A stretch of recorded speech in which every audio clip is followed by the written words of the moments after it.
So at first আমাদের ছবিটাকে select করে নিতে হবে, তারপর শেয়ার করতে হবে পিকচার অ্যাপে। তো পিকচার অ্যাপে আসার পর ফার্স্ট অফ অল আমাদের সিলেক্ট করতে হবে ইফেক্ট অপশন। তো ইফেক্ট আইকন থেকে আমাদের কালার্সে চলে যেতে হবে, কালার্স থেকে কালার্স স্প্ল্যাশ সিলেক্ট করতে হবে।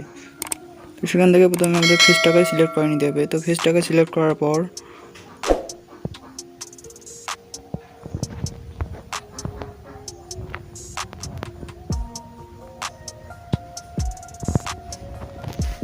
সো গাইস এবার চেক মার্কে ক্লিক করতে হবে।